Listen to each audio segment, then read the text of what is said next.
Joo, tämä on tämä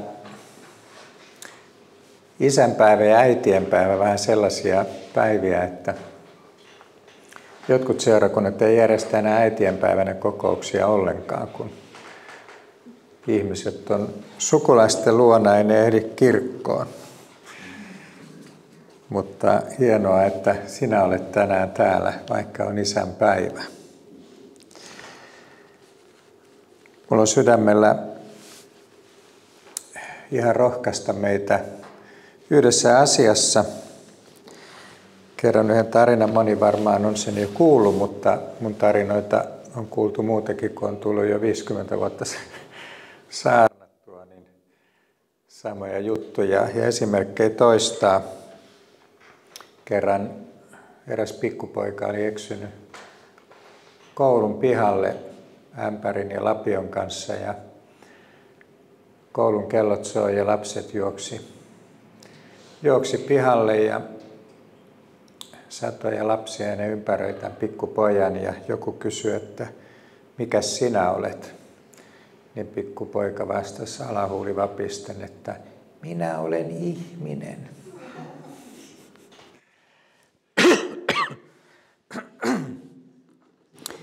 Niin se ystävät on, että me ollaan kaikki ihmisiä.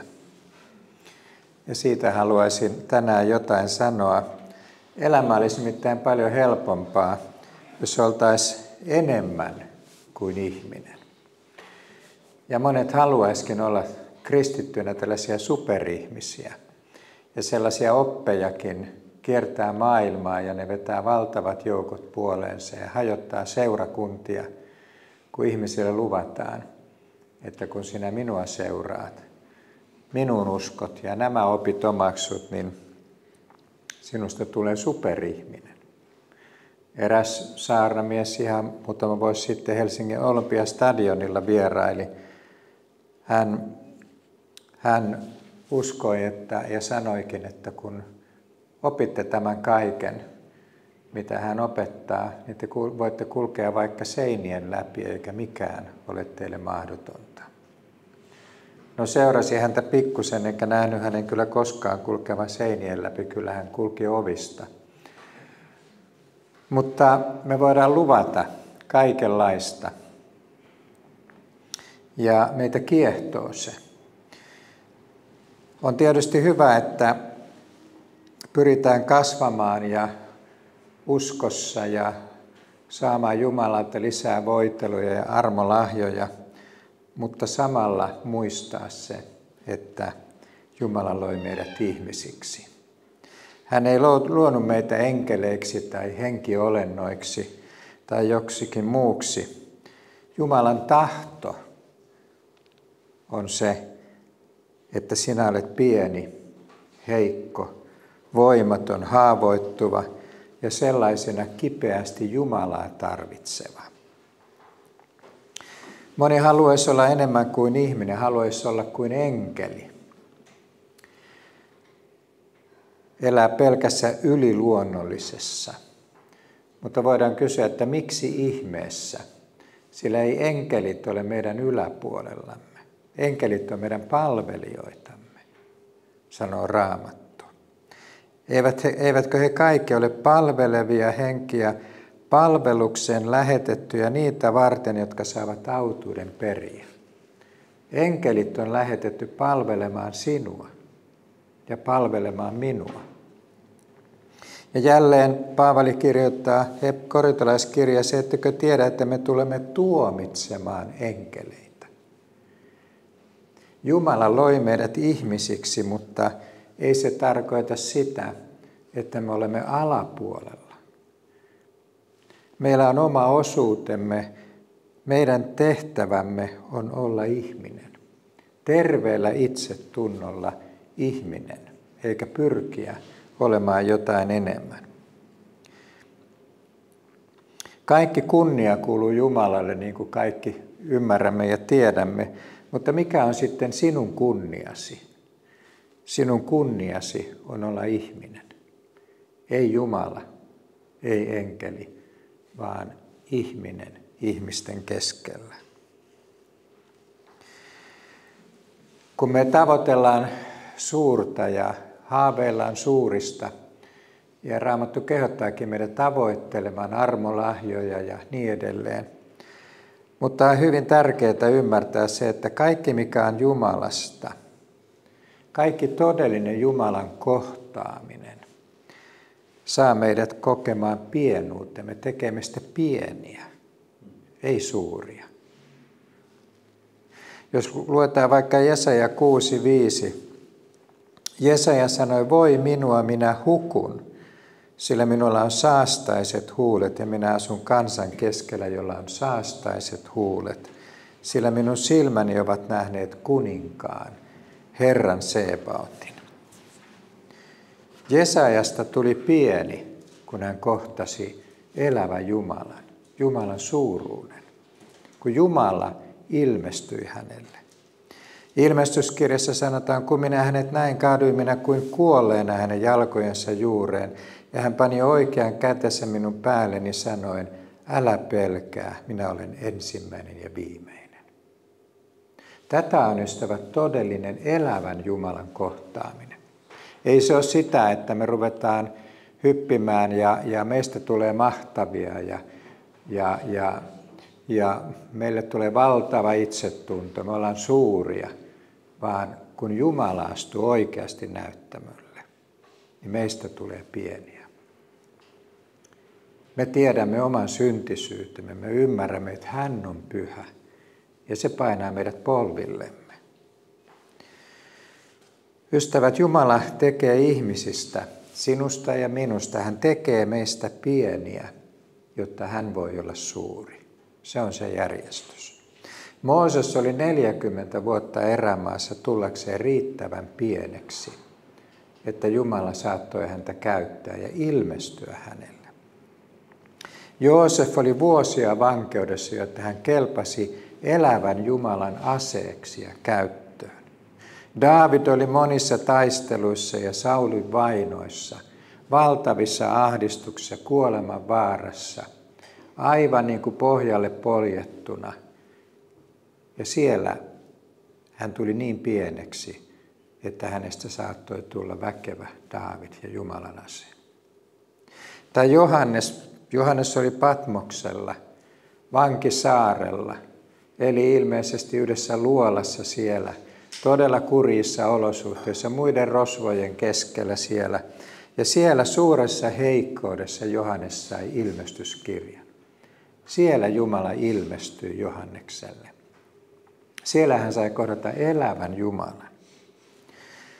Jumala loi sinutkin heikoksi ja pieneksi ihmiseksi. Ja koska olet ihminen, sinulla on tänään suuret tarpeet. Tarvitset apua kipeästi joka hetki selviytyäksesi elämästä, elääksesi Jumalan lapsena. Ja niin pitää ollakin. Jumalan tahto on, että me ollaan riippuvaisia hänestä. Me ei ihmisenä selvitä mistään, vaan me ollaan riippuvaisia Jeesuksesta. Ja kun me riiputaan hänessä kiinni, niin me saadaan kokea hänen yliluonnollista voimaa, hänen apuaan päivittäin. Ollaan selvitty tähän päivään asti tästä elämän matkasta. Apostolien tekojen 4. luvussa sanotaan, mutta kun he näkivät Pietarin ja Johanneksen rohkeuden ja havaitsivat heidän olevan koulun käymättömiä ja oppimattomia miehiä, he ihmettelivät. Ja he tunsivat heidät niiksi, jotka olivat olleet Jeesuksen kanssa. Apostolit siis tunnettiin heikkoina, mitään erikoista saavuttamattomina, oppimattomina miehinä. Jälleen kerran niin kuin sellaista tavallista perusporukkaa, jolla ei ollut mitään erinomaista. Ei ollut mitään syytä tuollaiseen itsevarmuuteen ja tuollaiseen vakuuttavaan esiintymiseen. Sillä ei he ole yhtään mitään näiden ylipappien ja kirjanoppineiden keskellä. Mistä tuollainen rohkeus? Ihmiset kysyivät. Ja Raamattu vastaa, he olivat olleet Jeesuksen kanssa. He eivät ihmisinä olleet yhtään mitään. Tuo rupusakki oli muuttunut ja heidän todistuksensa oli väkevä ja heidät tunnettiin niiksi, jotka olivat olleet Jeesuksen kanssa. Kenen kanssa me vietetään aikaamme? Pailamme tätä arkista elämää. Se on hyvin tärkeää, sillä seura tekee kaltaisekseen. Maailman ihmiset, ne vaeltaa keskenään tuolla ja eivät tiedä Jeesuksesta mitään ja luulevat olevansa vahvoja, mutta ovat kaikkea muuta. Kaikki muu seura tekee meistä heikkoja ja pelokkaita ihmisinä, jopa kieroja. Mutta Jeesuksen seura, kun sä vaellat Jeesuksen kanssa, se tekee meistä suoria ja rohkeita Kristuksessa. Ei itsessämme, vaan Jeesuksessa. Vaikka fariseuksilla oli paljon perusteita olla rohkeita, sillä he olivat koulutettuja ja sivistyneitä ja viisaita, heillä ei ollut Pyhän Hengen antamaa rohkeutta. Heillä ei ollut sitä varmuutta, mitä todellisella Jumalan palvelijalla on, joka tuntee Jeesuksen, joka on vaeltanut Jeesuksen kanssa. Ja kaiken lisäksi he olivat kieroja. He olivat niin kieroja, että he ei itsekään ymmärtäneet omaa kierouttaan. Ja mistä se johtui? He ei olleet koskaan olleet Jeesuksen kanssa. Heissä oli valtava ero opetuslapsiin verrattuna. Illan hämärtyessä vuosi vuodelta kohti sitä aikaa, jolloin kukaan ei voi työtä tehdä, me tarvitaan, ystävät, yhä enemmän rohkeutta. Ja vastaus on hyvin yksinkertainen. Se et ole sinä. Se ei ole siinä, että sinä pullistelet ja sinä ryhdyt rohkeaksi. Sinusta tulee jotain enemmän. Vastaus on se, että meidän tulee yhä vakavammin olla ja vaeltaa tätä elämää Jeesuksen kanssa. Ja sitä sinä teet, kun tännekin olet tullut ja haluat Kristusta seurata. Moni lähtee opiskelemaan teologiaa ja uskoo, että sitä kautta hän oppii tuntemaan Jumalaa. Jotkut lähtee opiskelemaan tullakseen suureksi, ollakseen jotakin. Mutta ystävät, teologian opiskelussa ei sinänsä silloin, kun se on tervettä, niin ei siinä ole mitään pahaa. Kyllä mekin opetamme teologiaa. Mutta on tärkeää muistaa ja ymmärtää se, että on eri asia tuntea Jumalan sana ja tuntea sanan Jumala. On ihmisiä, jotka tuntee teologiaa paremmin kuin yksikään meistä, osaa alkutekstejä ja on valtavia asiantuntijoita, joita suuret joukot teologia kokoontuu kuulemaan, kun he pitää esitelmiä. He on maailman arvostamia, mutta he ei tunne Jeesusta. Eli he ei tiedä mitään Jumalasta. Niitä on paljon, ystävät. Teologisessa tiedekunnassakin voi niitä teologiparkoja, jotka siellä opettavat. Eivät he tunne Jeesusta. Siellä on eri asia tuntea tieteellisesti Jumalan sanaa ja tuntea sanan Jumalaa. Jumala ei ilmesty niille, jotka häntä tutkivat. Hän ilmestyy niille, jotka häntä etsivät. Ja se on valtavaa armoa, jos sinä saat kuulua tänään niiden joukkoon, jotka etsii Jeesusta, jotka janoaa häntä. Aina kun on joutunut itse pienelle paikalle, vaikeuksiin ja elämä on ahdistanut, niin aina olen erityisellä tavalla alkanut etsiä Jumalaa. Kun ei ole mitään muuta keinoa, pieni ihminen alkaa janota Jumalaa, huutamaan häntä avuksi.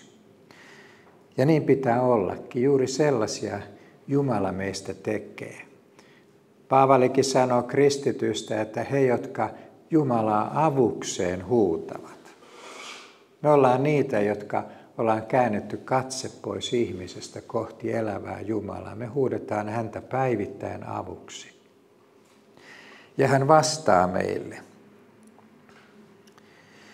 Moni haluaisi olla rikas ja haluaisi vastaukset kaikkiin ongelmiin. Moni tulee seurakuntaankin, kun on vaikeutta, on sairautta, on hätää, että Jeesus parantaisi ja elämä olisi taas helppoa ja kaikki olisi kivaa. Mutta tiedätkö, silloin kun ihminen menestyy kaikessa, niin ihminen selviää ilman Jeesusta. Ja yleensä siitä seuraa se, että seurakunta jää taustalle. Rukouselämä kylmenee. Uskovien yhteys katkeaa, koska ihminen ei tarvitse Jeesusta. Meidät on luotu pieniksi ihmisiksi, jotka huutavat Jumalaa avuksi, jotka ovat riippuvaisia Jeesuksesta. Isä, meidän rukoukskin siinä sanotaan näin, että sinun on valtakunta, sinun on voima, sinun on kunnia. Mitä meille sitten jää pieninä ihmisinä? Meille jää tyhjät kädet, ihmisen osa. Ja ystävät, me vaikeroidaan tässä ihmisen osassa. Me saatetaan katsoa itseämme alaspäin ja surkutella, en minä ole minkään arvoinen. Minä en pysty mihinkään. Monta ongelmaa, joita en ole pystynyt ratkaisemaan. Ja kuvitellaan, että ihmisen osa pitäisi olla jotain aivan muuta. Ja ystävät, se on ihan väärää ajattelua. Meidän tulee terveellä itsetunnolla olla ihmisiä, jotka tarvitsee Jeesusta. Ja olla hänestä riippuvaisia, elää hänen kanssaan tätä elämän arkea päivittäin. Ei vain kokouksissa tai rukoushetkissä, vaan ymmärtää, että Jeesus on mun kanssani. Ja siksi mä selviän tästä elämästä, mä selviän kuolemasta, mä selviän ikuisuuteen, koska Jeesus elää. Hän asuu minussa. Ja hän voittaa nämä taistelut. Hän on suuri minussa ja mä saan olla pieni. Minut on luotu ihmiseksi. Ja sellaisena mä kelpaan hänelle. Tänäänkin me ollaan ystävät täällä, emme vain toisten seurassa, vaan viettämässä aikaa Jeesuksen kanssa. Seurakunta kokoontuu yhteen kohtaamaan Jeesusta. Siksi on tärkeää olla osa elävää seurakuntaa, koska seurakunnan yhteydessä Jeesus ilmestyy, toimii ja vaikuttaa, vahvistaa meitä pieniä ihmisiä. Yksin on paljon vaikeampi taistella ja uskoa Jumalaan kuin yhdessä. Siksi seurakunta on aina vastustettu. On tärkeää muistaa se, että Jeesus keksi seurakunnan. Tämä on Jumalan keksintö. Ei tämä ole one wayn keksintö tai ihmisten keksintö, vaan Jumala asetti seurakunnan. Ja siksi hän haluaa ilmestyä yhteydessä.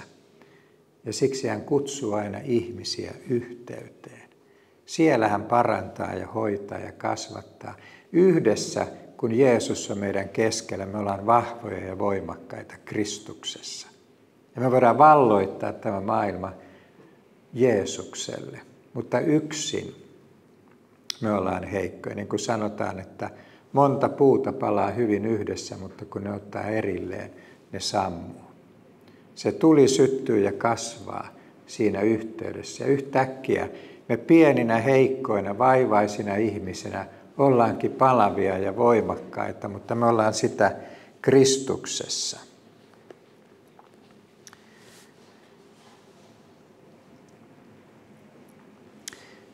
Me haluttaisiin mielellämme, moni haluaisi mielellään kaikki Raamatun armolahjat ja kaiken mahdollisen voiman ja voitelun. Ja joskus Jumala niitä runsaasti jakaakin, mutta Jumala ei koskaan anna kaikkea yhdelle ihmiselle.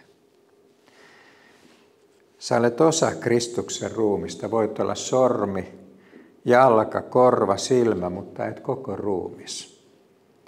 Seurakunta on yhdessä tuo ruumis ja Kristus on sen pää.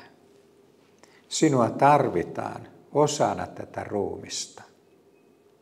Jumala loi meidät osaksi seurakuntaa ja seurakunta, jossa ihminen tarvitsee toista. Sekin on osa Jumalan suunnitelmaa, että me ollaan riippuvaisia myöskin toisistamme. Jumala haluaa, että me kannetaan toistemme kuormia, tuetaan toisiamme ja se Jumalan rakkaus ilmestyy siinä seurakunnan keskellä. Kun me ollaan rakastavia veljiä ja siskoja, kannetaan toistemme huolia ja murheita, siinä palaa se tuli. Se rakkauden tuli, jonka Jeesus haluaa vuodattaa tänne maan päälle. Ja siinä se roihua, sieltä se leviää kaikkialle. Siksi älä häpeä sitä, että olet vain ihminen ja tarvitset toista. Tarvitset esirukousta, tarvitset toisten tukea, tarvitset kipeästi Jeesusta. Tuntuu siltä, että et selviä tästä elämästä, olet niin heikko. Älä häpeä sitä, sillä sellaiseksi Jumala sinut loi. Että sinä olet riittävän pieni. Että me olemme yhdessä riittävän pieniä niin, että Jumala voi olla suuri. Se on hänen tahtonsa. Jumala ei tee sinusta suurta. Jos sellainen olet, niin hän tekee sinusta pienen. Hän murtaa meidät, että me ollaan riittävän pieniä. Hän käyttää aikaa siinä, niin kuin Mooses 40 vuotta erämaassa, tullakseen riittävän pieneksi. Ja me ihmiset pyritään olemaan suuria. Ja tämän maailman arvojen mukaan meidänkin lihamme haluaisi pullistella ja olla jotain enemmän. Mutta Jumalan maailmat on toisenlaiset. Jumalan maailmassa on vain pieniä ihmisiä, jotka tarvitsee Jeesusta. Ja heidän keskellään Jeesus ilmestyy. Kerran eräs mies sanoi mulle, että kun mä puhuin tästä aiheesta parikymmentä vuotta ainakin siitä aikaa, hän loukkaantui. Hän tuli kokouksen jälkeen mun luokseni ja sanoi, että hän ei pitänyt tästä puheesta ollenkaan, että minäkin olen tyynnyttänyt myrskyn. Kyllä me voimme tehdä suuria asioita. Älä sinä vähättele. Ja hän erosi Vanveen-seurakunnasta. No, hän oli muutaman vuoden ollut uskossa ja kyllä se mahdollista on, että Jumalan lapsi voi tyynnyttää joskus myrskynkin. Koska Jumala on yliluonnollinen Jumala. Mutta en tullut kysyneeksi häneltä, että montako myrskyä on jäänyt tyynnyttämättä. Jos yhden myrskyn tyynnytät, saat Jumalalta jonkun hetkellisesti todella uskon ja voiman ja tyynnytät myrskyn, niin uusia tulee. Ja sinä elät edelleenkin ihmisenä myrskyjen keskellä. Ei ne kaikki tyyny, ei myöskään nämä elämän myrskyt. Kun yksi myrsky on tyyntynyt, niin toinen on jo tulossa. Sen on elämässä oppinut 70 vuoden aikana. Ei ne lopu koskaan. Ne ei ne lopu hengellisessä työssäkään. Kun yksi myrsky on tyyntynyt, niin toinen on tulossa. Ja sen keskellä me eletään pieninä ihmisinä, voimattomina, neuvottomina, mutta Jeesus on suuri. Ja hän auttaa ja hän ilmestyy ja vie perille ja vie voittoon seurakuntansa. Mutta ystävät, on tärkeää ymmärtää myöskin se, että meillä on suuri Jumala. Sinä olet pieni, mutta sinulla on suuri Jumala. Kerran istuin terassilla kotonani kesäpäivänä ja katselin, kun orava kiipeili siellä aidalla ja omenapuussa. Ja sitten mulle tuli sellainen ajatus, kun se oli niin kivan näköinen. Minäpä rukoilen. Mä rukoilin, että Jeesus, että tuo orava tähän mun eteen, niin musta olisi kiva katsella sitä vähän aikaa. Ja se orava kiipesi puusta, juoksi sen nurmikon yli ja tuli siihen 1,5 metrin päähän minusta ja tuijotteli mua siinä puoli minuuttia. Kateltiin toisiamme. No, oliko se ihme, päätä sinä, mutta yksi on varmaa, se oli rukousvastaus. Me voidaan rukoilla mitä tahansa. Meillä on yliluonnollinen Jumala. Ja hän rakastaa ilmestyä, hän rakastaa meitä, hän haluaa siunata meitä. Mutta ei se tarkoita sitä, että mä lähden tuonne metsään kävelemään ja kaikki hirvet ja jänikset ja peurat tulee mua tapaamaan, kun mä vaan pyydän. Jumala joskus yllättää meidät, koska hän on isä. Mutta me ollaan edelleen ihmisiä. Ei meistä tule yliluonnollisia, jotka hallitsevat kaiken, jotka ovat suuria ja mahtavia, jotka ovat yläpuolella toisten. Se on se suuri lankeemus, johon saatana lankesi. Hän halusi olla Jumala. Ja mekin, ihmisen liha, haluaisi olla jotain enemmän. Mutta meillä on ystävät Jumala, siis elävä Jumala. Ja meidän täytyy pieninä ihmisinä ymmärtää ja uskoa se ja elää tätä elämää hänen kanssaan. Minusta on mahtavaa elämän aikana ollut nähdä sitä, kuinka Jeesus yllättää. Kerran mä olin nuorena uskovaisena, oli justiin tutustunut tällaiseen karismaattiseen kristillisyyteen ja yhteen keski-ikäiseen naiseen, jolla oli armolahjoja. Hän oli harvinaisen voimakas profetian lahja ja ilmestyksen lahja. Ja ne aina piti paikkansa. Mä kävin hänen rukouspiirissä. Hän kuului Helsingin Saalem-seurakuntaan, mutta siellä ei tiedetty mitään tästä naisesta. Hän oli hyvin vaatimaton ja näkymätön. Mutta Jumala käytti häntä ihmeellisellä tavalla. Ja lähetti hänen luokseen ihmisiä erilaisten huolten ja ahdistusten kanssa. Ja Herra ilmestyi siinä kodissa. Ja kävin siellä rukouspiirissä ja sitten kerran mulle tuli yksi ongelma. Istuin kotonani yksiössä ja sitten tuli mieleen tämä Terttu. Ja mä päätin rukoilla, että Jeesus, että kun sä puhuttelet Tertulle, niin käske sen soittaa mulle ja kerro sille, mikä mun ongelma on ja mikä siihen on vastaus. Mä odottelen täällä. No mä odotin siinä puhelimen vieressä ja ei soinut puhelin. Ja sitten mä lähdin keittämään teetä ja iltateetä ja unohdin koko jutun ja yhtäkkiä puhelin soi. Mä vastasin, niin siellä oli Terttu. Ja Terttu sanoi, että voi anteeksi Tapani, että meni näin kauan. Että Herra sanoi mulle jo 20 minuuttia sitten, että mun pitäisi heti soittaa sinulle. Mutta kun puhelimessa oli yksi ihminen ja se on niin pitkään puhua, se ei meinannut lopettaa millään, niin mä en päässyt soittamaan. Ja sitten se kertoi, mitä Herra oli mulle puhunut. Mikä oli vastaus mun ongelmaani. Mä olin ihan suu auki. Tämähän toimii. Kiittelin Herraa ja panin puhelimen kiinni.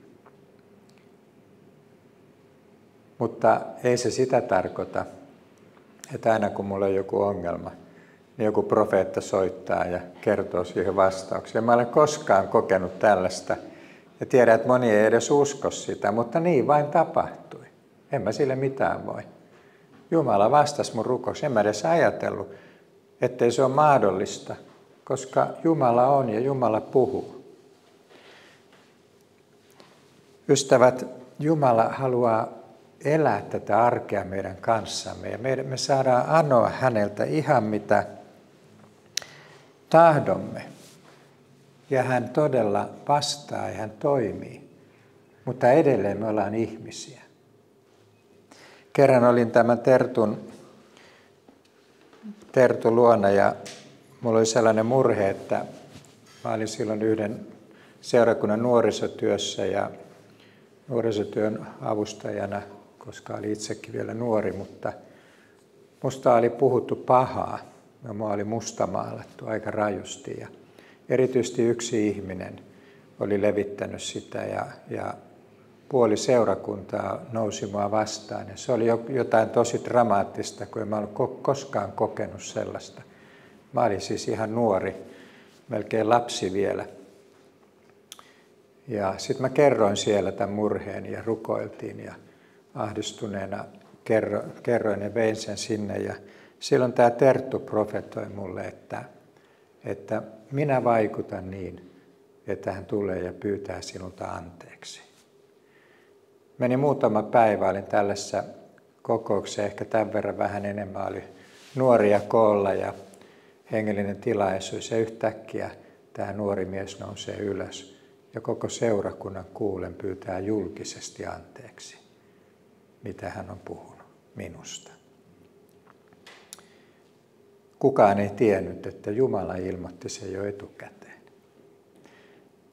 Mutta ei se tarkoita sitä jälleen, että aina kun joku haukkuu mua, niin se tulee pian pyytämään anteeksi julkisesti. Se on ainoa kerta, kun on tällaista kokenut. Mutta tällainen Jeesus meillä on. En tiedä, miksi hän joskus toimi, joskus lohduttaa ja ilmestyy aivan ihmeellisellä tavalla. Mutta sitten hän on hiljaa, vaikka pyydetäänkin. Mä luulen, että yksi keskeinen syy on se, että jos hän aina vastaisi, niin me ei oltaisi enää ihmisiä. Vaan meistä tulisi ihmisten yläpuolella olevia supermiehiä, supernaisia. Ja kun meistä tulee supernaisia ja miehiä, niin tiedättekö mitä tapahtuu? Meistä tulee kovia. Jumalan rakkaus ei voi enää vaikuttaa meidän keskellä. Jumala ei voi enää ilmestyä. Ja kaikkein keskeisin rakkaus, jonka Pyhä Henki on vuodattunut meidän keskellemme, niin se katoaa. Siksi Jumala ilmestyy meille, mutta hän pitää meitä silti ihmisinä. Hän ei anna meidän nousta ylemmäs muita.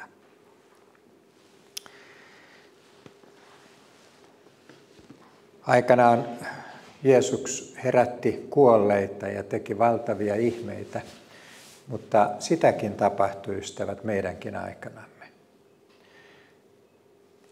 Mäkin tiedän yhden kuolleista heräämisen Vanvein työssä Intiassa, missä eräs uskoon tullut leski nainen sai sydämelleen kehotuksen mennä rukoilemaan ystävänsä puolesta sairaalaan, että hän parantuisi. Ja kun hän meni, niin hänelle kerrottiin, että se sairas on jo kuollut. Että ei häntä pääse enää tapaamaan, että häntä valmistellaan hautajaisia varten. Mutta hän vaatimalla vaati ja lopulta sitten siellä annettiin lupa, että hän saa tulla kohtaamaan sitä ruumista ja rukoilee sinne. Ja sairaanhoitajat oli ympärillä ja hän rukoili lyhyen rukouksen sen ystävänsä puolesta, koska Jeesus oli kehottanut. Ja yhtäkkiä tämä nainen, leskinainen, avasi silmänsä, alkoi hengittää, heräsi henki. Nousi ylös ja seuraavana päivänä hänet lähetettiin kotiin terveenä. Hän elää tänä päivänä siellä meidän leskityön keskellä ja julistaa evankeliumia. Moni ei usko tämmöisiä. Minä tiedän muitakin tapauksia Intiassa. Yksi lähetyssaarnaaja näki ruumissaaton. Ruumista oltiin viemässä poltettavaksi. Ja Pyhä Henki sanoi, että pysäytä heidät ja rukoile sen ruumiin puolesta. Hän teki niin. Ja se ruumis nousi ylös. Heräsi henkiin. Hautajaiset peruutettiin. Moni ajattelee, että jollakin ihmisellä on tuollainen usko, tuollainen voima, mutta ei se sitä tarkoita. Jumala voi sinunkin kauttasi herättää kuolleen. Se usko annetaan siihen hetkeen, kun sinä tarvitset sitä. Sinä olet edelleenkin vain ihminen, täysin voimaton kuoleman edessä. Yhtä pieni kuin tänäänkin. Mutta sitten Jumala voi ilmestyä. Ja kun hän sanoo, hän kehottaa, että herätä tuo kuollut, niin siihen hetkeen Jumala antaa sinulle oman uskonsa, Jeesuksen uskon, ja sinä herätät hänet. Mutta edelleen elämä jatkuu ihan samanlaisena, edelleenkin olet vain ihminen. Näin se menee. Me ollaan ihmisiä ja pieniä, avuttomia, voimattomia, mutta juuri silloin, kun me ollaan sitä, Jeesus voi olla suuri ja hän voi ilmestyä, hän voi tehdä ihan mitä tahansa. Kaikki perustuu vain kuuliaisuuteen, siihen, että me vaelletaan ja toimitaan niin kuin Jeesus kehottaa. Me ollaan siis pieniä itsessämme, mutta seurakuntana me ollaan suuria Kristuksessa. Intiassa on tapahtunut niin paljon ihmeitä meidän työmme keskellä, että Joel Korali sanoi, että ei niistä voisi kirjoittaa edes kirjaa, niitä on niin paljon. Jumala on ilmestynyt siellä kaiken köyhyyden keskellä. Hän on edelleenkin elävä Jumala, yliluonnollinen, ihmeitä tekevä Jumala. Mutta me olemme edelleen ihmisiä. Eräs mies sanoi kerran, että miksi te siellä lähetyskentillä perustatte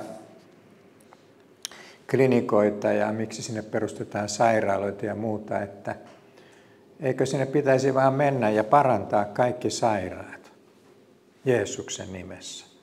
Tarvitaan vaan uskoa enemmän, eikä mitään sairaaloita. Näin voi ihminen ajatella. Mutta siinä on yksi ongelma ja se on se, että me emme ole Jeesuksia, vaan me ollaan ihmisiä. Eikä tässä ajassa kenestäkään tule Jeesusta, joka parantaa kaikki sairaat.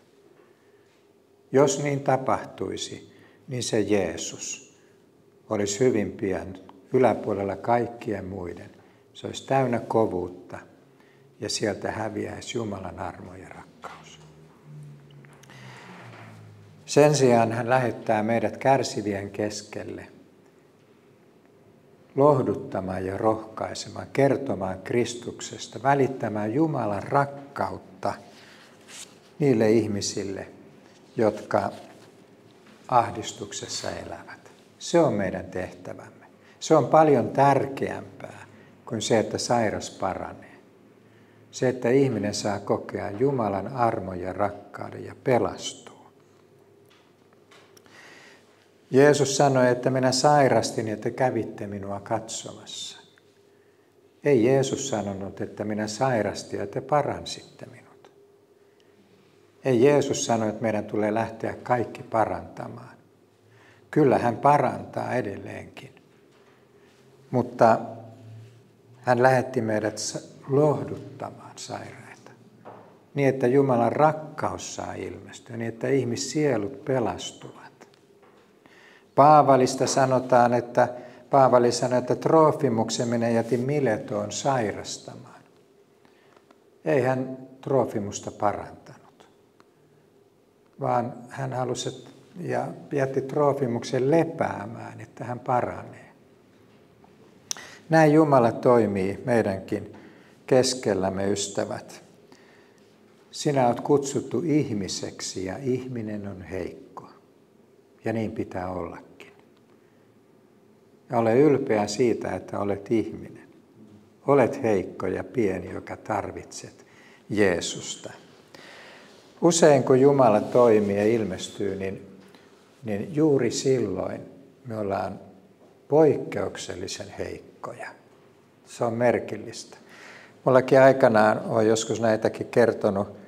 Olin armeijassa ja suorittamassa varusmiespalvelusta ja oli tosi masentunut ja väsynyt siellä jumalattomien miesten keskellä uskovaisena ja he tiesi, että mä oon uskossa ja siellä oli yksinäistä ja mä päätin, että mä annan siirtoa Porin prikaatista Kaartin pataljoonaan, että mä olisin täällä Helsingissä ja olisi vähän helpompaa. Ja just kun mä olin sitä siirtoa anomassa ja olin niin voimaton, niin sotilaspastori tuli mun luokseni ja kysyi, että suostutko Tapani sotilaspastorin tehtäviin. hän oli lähdössä jonnekin muualle koulutukseen, oli talven poissa. Uusi sotilaspastori ei tullutkaan paikalle, se oli vahingossa lähetetty väärään prikaattiin ja prikaatissa oli suuri ongelma. Mä sanoin, että okei, mua ei ole kyllä siihen koulutettu eikä mulla ole mitään valtuuksia, mutta suostun, jos sellainen ihme tapahtuu, koska tiesin, että nyt on Jumala liikkeellä. Ja niin kävi, että hetken kuluttua hän tuli komentajan luota ja ilmoitti, että prikaatin komentaja on määrännyt sinut sotilaspastoriksi. Niin mä julistin evankeliumia siellä prikaatissa koko talven. Mutta siihen lähdettiin valtavasta heikkoudesta. Valtavasta, niin kuin mä tarvin Jumalaa enemmän kuin koskaan. Eikä Jumala siirtänyt mua jonnekin, jos se olisi helpompaa, vaan se tehtävä oli varmaan kaikkein vaikein. Siellä 2,000 miehelle julistaa evankeliumia ja olla siellä sieluhoitajana. Mutta Jumala antoi voiman. Mä selvisin siitä, ja se oli mahtava talvi. Mutta hän käyttää meitä heikkoudessa. Ja me pyritään olemaan vahvoja. Me paetaan sitä heikkoutta. Minäkin halusin juosta karkuun ja paeta sieltä Porin prikaatista. Tämä on liian rankkaa. Mutta juuri niin piti olla, että Jumala saattoi toimia.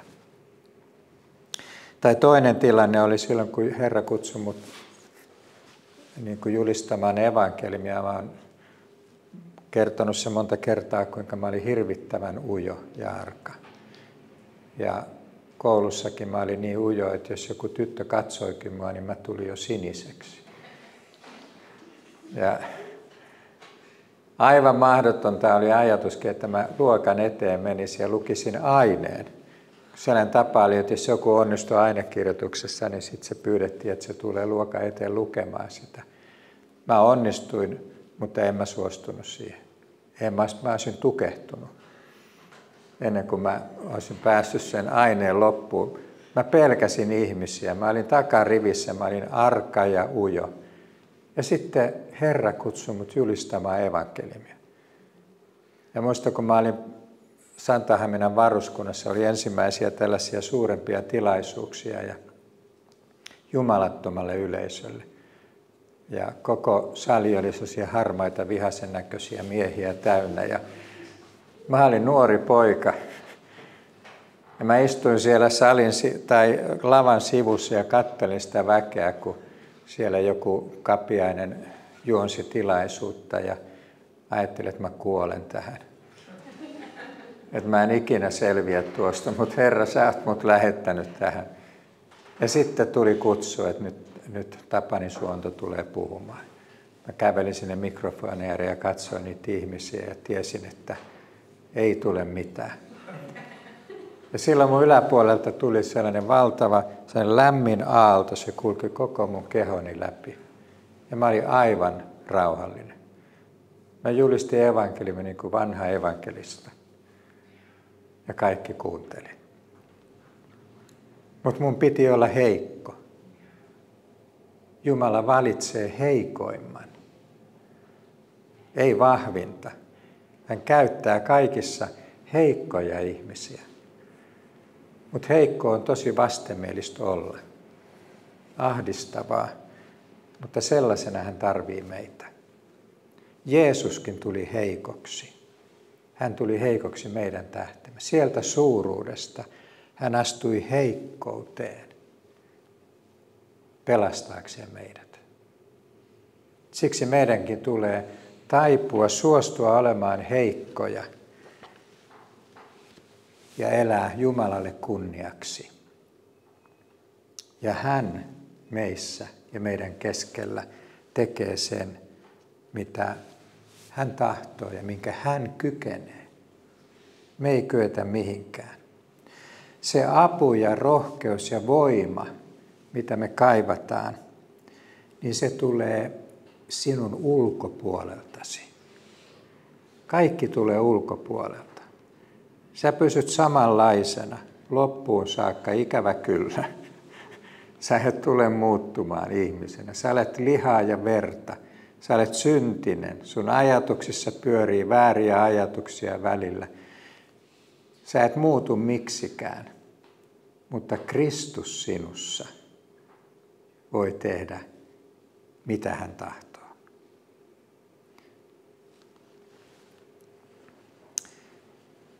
Mitään ei ole rakennettu sinun varaasi. Se on se evankeliumi, että mikään sinun pelastuksessasi, Jumalan valtakunnassa, tässä seurakunnassa, mikään ei ole rakennettu sinun varaasi. Kaikki on Jeesuksessa, Kristuksessa. Siksi ei kannata hirveästi edes yrittää ponnistella ja taistella, että minä saisin jotain aikaa. Toki meidän tulee olla kuuliaisia Jumalalle, mutta se kaikki menestys, se tulee Jeesukselta. Siksi me saadaan olla terveellä itsetunnolla ihmisiä, koska se on meidän osamme. Raamattu sanoo, että kaikki minä voin hänessä, joka minua vahvistaa. Heikkoudessa hän vahvistaa meitä niin, että me kyetään kaikkeen, mitä hän meiltä odottaa. Siksi ei pidä katsoa omaan voimaan itseemme, vaan katsoa Jeesukseen. Sanotaan näin, että syntiä tekevä lakkaa rukoilemasta ja rukoileva lakkaa tekemästä syntiä. Näin se menee, ystävät. Jos lakkaat rukoilemasta, jätät seurakunnan kokouksen, niin synti alkaa tulla elämään. Mutta jos rukoilet, viivyt Herran edessä, luet Raamattua, niin on mahdotonta siitä rukouksesta lähteä suoraan tekemään syntiä. Parannuskin ja puhdas elämä saadaan Jeesuksen läsnäolossa. Et sinä paranna itseäsi, et sinä muuta lihaasi omaa luontoasi.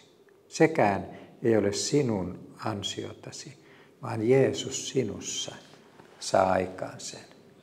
Kaikki on Kristuksessa. Hän on tehnyt kaiken ja hän tekee sinussa kaiken.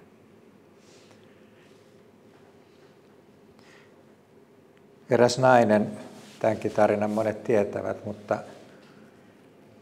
hän näki ilmestyksen. Jeesus tuli hänen luoksensa kylään. Ja tämä nainen katsoi ympärille, että voi kauheeta, täällä on näin sotkusta, että odota Jeesus hetki, niin minä siivoon ensin. Jeesus sanoi, että nyt ei ole aika siivota, nyt on aika viipyä hetki minun kanssani. Ja niin he istuivat yhdessä ja viipy. Ja sitten tämä nainen katsoi ympärille ja hämmästyi. Kaikki oli siivottu.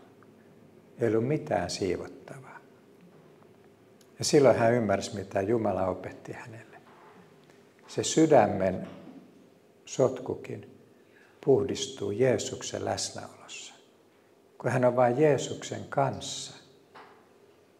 Jeesus on hänen ystävänsä. Hän viettää aikaa, elää lähellä Jeesusta. Niin Jeesuksen läsnäolo pitää puhtaana hänen sydämensä. Se, että sinä olet puhdas sydäminen, sekin on Jeesuksen ansiota. Jeesuksen vaikutusta. Sä olet itseässäsi niin heikko, että sä et pysty olemaan puhdas sydäminen.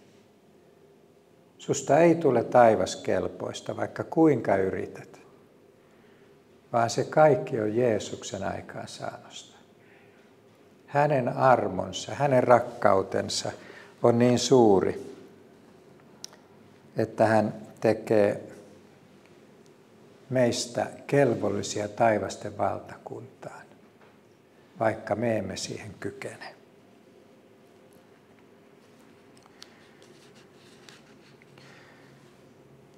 Vastaus näihin elämän taisteluihin ei ole joku uusi oppi tai teoria, joka täytyisi yrittää ymmärtää, jotta voisit onnistua uskovaisena.